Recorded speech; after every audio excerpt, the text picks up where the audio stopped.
Hello दोस्त, इस video में हम सीखेंगे कि वॉल्स को कैसे डिजाइन करें। अब वॉल को डिजाइन करने के लिए हम बिल्डिंग टैब में जाके वॉल टूल को यूज करेंगे।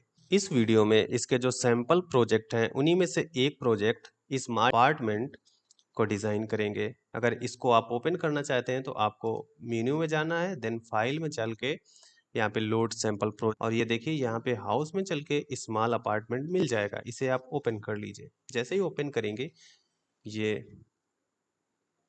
इस तरीके से ओपन हो जाएगा। इसका मेन एंट्री ये है और ये कुछ इस तरीके से दिखता है। इसे आप रोटेट करना चाहते हैं तो राइट माउस क्लिक को होल्ड रखेंगे और माउस को इस तरीके से घुमाएंगे तो ये सीन रोटेट होगा।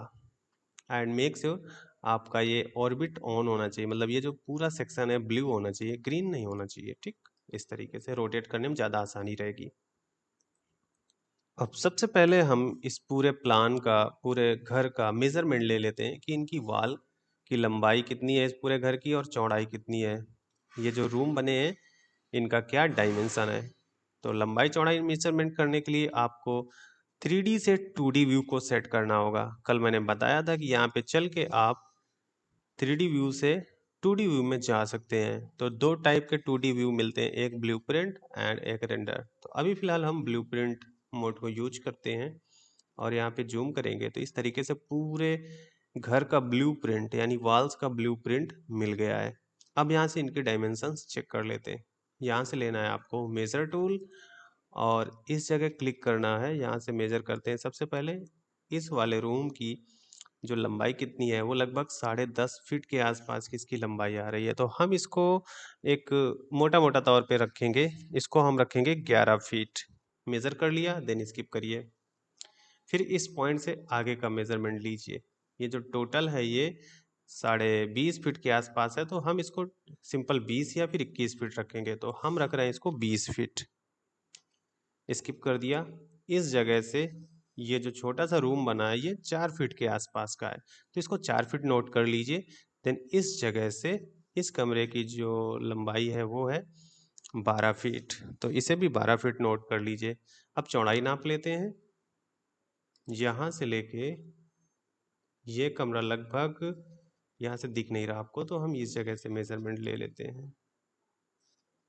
ये लगभग 11 फीट के आसपास का है, 10.5 फीट, तो हम इसे 11 फीट ही मान लेते हैं। तो इसको 11 फीट मान लिया और ओवरऑल लेंथ नाप लेते हैं इसकी कितनी है। हम्म, जो ओवरऑल लेंथ आ रही है, एक्चुअली में यहाँ पे आपको ब्लू की वजह से दिख नहीं रहा, तो फिलहाल मैं यहाँ से मेजरमेंट लेने की कोशिश करता हूँ क्योंकि जो चौड़ाई है वो तो सेम ही रहेगी हर जगह से। ये देखिए 18 फीट के आसपास है या थोड़ा सा ज़्यादा है, तो हम इसको 19 फीट रख लेते हैं। टोटल 19 फीट है घर की चौड़ाई। अब इनकी चौड़ाई नाप लेते हैं। यहाँ से लेके यहाँ तक ये जो चौड़ाई है इसकी, ये है 8.5 फीट, तो हम इसे 8 फीट ही रखेंगे सीधा सीधा। और जो ये कमरा है ये 4.5 फीट है, तो इसको भी हम 5 फीट रख लेते हैं। इसको 5 फीट रख लेते हैं और ऊपर वाले को 8 या फिर 9 फीट रख लीजिए। हम 9 फीट रख लेते हैं। तो ये मेजरमेंट डन हो गया। मेजरमेंट होने के बाद हम फिर से सेलेक्ट में क्लिक करके इस टूल को हटा सकते हैं। तो हटा दिया इस टूल को। अब यहाँ से फिर से 2D व्यू को आप 3D व्यू में चेंज कर लीजिए। ये रहा हमारा 3D व्यू। अब यहाँ से हम शुरू करेंगे वॉल को बनाना। वॉल को बनाने के लिए वॉल टूल को लेंगे, लेकिन वॉल बनाने से पहले आपको एक सेटिंग को और ध्यान देना है। ये आप देखिए वॉल प्रॉपर्टी दिख रही है, तो ये वॉल से रिलेटेड प्रॉपर्टी है कि वॉल की थिकनेस कितनी रहेगी, मतलब वॉल चौड़ाई कितनी रहेगी 4.5 इंच, और वॉल की हाइट 8 फीट रहेगी। फिलहाल अभी हम 8 फीट की ही वॉल बनाएंगे, उसके बाद में जब आगे के प्रोजेक्ट आएंगे तो 10 फीट की वॉल यूज करेंगे। और वॉल को रोटेट करना चाहते हैं तो यहाँ से रोटेट का एंगल ले सकते हैं। इसके नीचे आप देखेंगे यहाँ पे लेवल का ऑप्शन दिखेगा। लेवल का मतलब ये है कि अभी आप जो वॉल बनाने जा रहे हैं ज़मीन में बनाएंगे या फिर फर्स्ट फ्लोर में बनाएंगे या सेकंड फ्लोर में, थर्ड फ्लोर पे। तो उसी तरीके से यहाँ पे फ्लोर को स्टोरी कहा गया है। तो ग्राउंड लेवल में बनाएंगे या तो फिर सेकंड स्टोरी का मतलब first floor, second floor, third floor, चाहे जहाँ आप वहाँ पे यूज कर सकते हैं। तो हम शुरू करेंगे। पहली वॉल तो हमारी जाहिर सी बात है ग्राउंड में ही बनेगी, तो ये मेक श्योर ये ग्राउंड सिलेक्ट होना चाहिए। ठीक है, और हाइट को भी हम चेंज नहीं करेंगे। इसको इस तरीके से रोटेट करते हैं। और यहाँ से वॉल टूल को जैसे ही आप एक्टिवेट करेंगे, यहाँ पे देखिए एक पेन बन जाता है। इस पेन की हेल्प से हम वॉल बनाएंगे। जिस जगह पे क्लिक करेंगे यहाँ पे देखिए एक वॉल बनने लगी है। तो अभी देखिए वॉल 8 फीट की 8 feet 9 inches and 5 by 8 inches की बन रही है। लगभग मतलब करेक्ट एग्जैक्ट वैल्यू नहीं दिखा रहा है। इसका रीज़न ये है कि यहाँ से अभी स्नैप नहीं ऑन है, तो इस ग्रिड स्नैप को आप ऑन करेंगे। इससे क्या होगा, ये जो कर्सर है हमारा वॉल बनाने का, ये ग्रिड पे ही चलेगा। यहाँ से ग्रिड को भी चाहें तो आप देख सकते हैं, लेकिन यहाँ बड़ी वाली ग्रिड तो दिख रही है, लेकिन छोटी ग्रिड नहीं दिख रही है। आप यहाँ पे जाएंगे तो छोटी ग्रिड भी दिखाई देंगी। अगर अब वॉल बनाते हैं तो देखिए ये जो वॉल बन रही है एक एक फीट की बन रही है, 3 फीट 4 फीट 5 फीट 6 फीट इस तरीके से 10 फीट।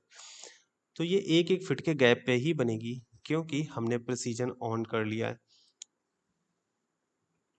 अब हम क्या करते हैं, इस 3D व्यू की जगह 2D व्यू में वॉल बनाए तो ज़्यादा बेटर रहेगा। फिलहाल पहली वॉल हम 3D से ही शुरू करते हैं। तो इस जगह पे क्लिक किया और जो इस वॉल की लेंथ है वो थी 19 फीट के आसपास। तो 19 फीट कैलकुलेट कर लीजिए कहाँ पे मिल रहा है, ये मिल गया। और यहीं पे आपको क्लिक करना है।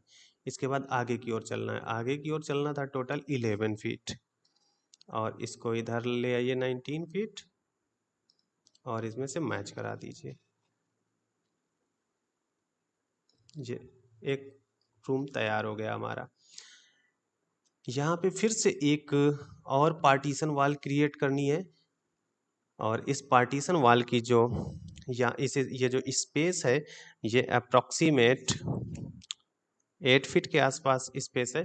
तो यहाँ से हम अगर एक वॉल ऐसे बना देंगे इस तरीके से, लेकिन यहाँ पे प्रॉब्लम ये आएगी कि हम इस वाल को मेज़र नहीं कर सकते कि ये वाल यहाँ से कितनी डिस्टेंस पे है। तो इस वाल पे ऐसे क्लिक करेंगे तो ये दिखाएगा ये 11 फीट पे है। जैसे ही इस वाल पे क्लिक करेंगे ये दिखाएगा 8 फीट पे है। तो अभी अप्रॉक्सीमेट हमने सही बना लिया है। बाई चांस अगर आपका ये वाल गलत जगह पे बनता तो इसको पकड़ के आप इस तरीके से मूव कर देते। जैसे सपोज दैट आपने यहाँ पे बना लिया होता, फिर आप इस वाल की लेंथ को चेक करते हैं यहाँ पे क्लिक करके, तो ये दिखाता 6 फीट, जबकि हमें ये वाल की जो लेंथ है ये चाहिए अप्रॉक्सीमेट 8 फीट। तो हम इसको 2 फीट आगे की ओर मूव कर देते हैं। अब ये मिल जाएगी 8 फीट के आसपास। तो इस तरीके से एक रूम तैयार कर लिया हमने।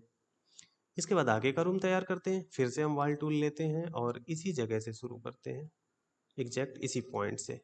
और आगे की ओर चलना है हमको 20 फीट। ये रहा 20 फीट, 19 फीट एंड देन इसको ऐसे क्लोज कर देना है। फिर से एक रूम तैयार हो गया। अब देखिए जब आप वॉल टूल को यूज करेंगे तो वॉल टूल से रिलेटेड कुछ हिंट्स यहाँ पे लिखी हुई नजर आएंगी। जैसे कि ये है आपका लेफ्ट क्लिक से स्टार्ट करना है और एंड भी करना है। शिफ्ट अगर दबा लेंगे तो ये वॉल जो कि अभी सीधी सीधी बन रही हैं ये तिरछा भी बना सकते हैं आप। तिरछा बनाने का मतलब है जैसे अभी वॉल ये थी एकदम वर्टिकल बन रही है तो फिर हॉरिजेंटल बन रही है। शिफ्ट अगर होल्ड रखेंगे तो एंगल में भी वॉल को ऐसे बना सकते हैं इस तरीके से। फिर से होल्ड कर लीजिए शिफ्ट को, तो फिर से टेढ़ी बन जाएगी। और कंट्रोल को होल्ड करेंगे तो स्नैप वॉल, ये जो वॉल में स्नैप करता है ऑटोमेटिक, ये स्नैप को बंद कर देगा।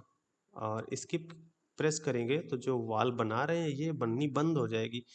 स्किप करते ही ये देखिए वॉल बंद हो गई। अगर ये जो वॉल बनाया है इसको डिलीट करना है, डिलीट करने के लिए आप यहाँ से सिलेक्ट पे चलिए, एक वॉल को सिलेक्ट करिए और सिंपल इस ऑप्शन से आप डिलीट कर सकते हैं, या फिर डिलीट की अपने कीबोर्ड से प्रेस कर सकते हैं। चलिए फिर से वॉल टूल को सिलेक्ट करते हैं और आगे का वॉल कंप्लीट करते हैं। तो नेक्स्ट वॉल यहाँ से शुरू होगा और जिसकी लेंथ रहेगी 12 फीट के आसपास, 19 फीट एंड इसे क्लोज कर दीजिए। यहाँ पे एग्जैक्ट एंड पॉइंट इस जगह पे ख़त्म होना चाहिए जहाँ इस वॉल का कॉर्नर है, तभी ये रूम कंप्लीट होगा। और देखेंगे ऑटोमेटिक फ्लोर, ये देखिए ये फ्लोर है लेकिन यहाँ पे हमारा ऑटोमेटिक फ्लोर तैयार हो गया। जैसे ही आप रूम कंप्लीट कर लेंगे आप देखेंगे आपके रूम के नीचे फ्लोर्स भी ऑटोमेटिक कंप्लीट हो गए हैं। तो यहाँ पे फ्लोर बनाने की ज़रूरत नहीं, फ्लोर ऑटोमेटिक बनते हैं। अब देखिए बीच वाला जो स्पेस है यहाँ पे कुछ और वॉल बनी हुई हैं, इनको भी पहले बना लेते हैं। तो इसको थोड़ा इस तरीके से रोटेट करते हैं और यहाँ से हम बनाना देखिए अभी इसको वॉल को बनाने में प्रॉब्लम हो रही थोड़ी, तो हम इस 3D व्यू की जगह 2D ब्लूप्रिंट व्यू को यूज करेंगे और इस जगह आ जाते हैं। अब देखिए ये सही तरीके से स्नैप काम कर रहा है, लेकिन जब आप इस वॉल पे ही होते हैं तो स्नैप सही से काम नहीं कर रहा। ठीक है, तो एक काम करिए, वॉल को थोड़ा आगे से बनाइए, इस जगह से बना लीजिए। और पहले ये 1 फीट की वॉल बन गई, देन यहाँ से शुरू करके फिर आगे की वॉल बनाइए जो कि बनानी थी अप्रॉक्सीमेट 9 फीट की, एंड इसको ऐसे मैच करा दीजिए। तो देखिए 5 फीट इसकी चौड़ाई हो गई, जो कि हमें 4 फीट लेनी थी। अब आपको चलना है सेलेक्ट में, इस वॉल को पकड़ के थोड़ा सा 1 फीट पीछे की ओर कर देना है। ज़्यादा ही पीछे हो जा रही है ये तो। चलिए फिर से वॉल टूल लेते हैं, यहाँ पे जूम करिए। ये देखिए यहाँ पे एक स्नैप दिखा रहा है और यहाँ से हम इसको ऐसे मैच करा देंगे। तो यहाँ इनके बीच का जो डिस्टेंस है वो 1 फीट है। अब हम इस वॉल को डिलीट कर देंगे, डिलीट की प्रेस करके भी डिलीट कर सकते हैं ऐसे। ये जो सेक्शन बनेंगे वो डिलीट हो जाएंगे। अब अगर यहाँ पे क्लिक करेंगे तो आपको दिखाएगा 4 फीट की वॉल है, अभी तक वो 5 फीट की बन रही थी। इसके बाद यहाँ पर भी कुछ वॉल का सेक्शन बनाना है, तो इसको लेना है 5 फीट का और इसे ऐसे मैच करा दीजिए। अब ये वॉल्स कंप्लीट हो गई हैं हमारी। अब इनमें पेंट का काम करना है। व्यू को 3D में ले आइए। अभी ये जो इनके बारे में इंस्ट्रक्शन दिख रहे हैं थोड़ा सा हेजिटेटिंग लग रहा है, क्योंकि बहुत बड़ी स्क्रीन में दिख रहा है। अगर आप इंस्ट्रक्शन को बंद करना चाहते हैं तो ऑप्शंस में चलना होगा आपको, डिस्प्ले में जाना है और ऑन स्क्रीन टूल इंस्ट्रक्शन को ऑफ कर दीजिए, देन ओके। अब वो नहीं दिखाई देगा। ग्रिड को ऑफ कर देते हैं इस तरीके से। अब देखिए हमने वॉल्स तो तैयार कर लिए हैं, लेकिन इनमें पेंट नहीं हुआ है। अब मिलते हैं नेक्स्ट वीडियो में, जहां हम सिखाएंगे आपको कि आप अपने मन के मुताबिक किस तरीके से वॉल में पेंट करेंगे और टाइल को कैसे सिलेक्ट करेंगे। देखिए यहाँ पे अलग टाइप का टाइल लगा हुआ है, इस कमरे में चेंज है, एंड पीछे वाले कमरे में फिर से टेक्सचर को, कलर को चेंज किया गया है, एंड आउटर वॉल का भी कलर चेंज है। और इसके साथ साथ इनका जो फ्लोर है उसका भी कलर एंड टेक्सचर, टाइल, ये सारी चीज़ें चेंज है, जबकि अपने में अभी जो फ्लोर लगा है सबका कलर सेम है। तो ये सारी चीज़ें नेक्स्ट वीडियो में सीखते हैं।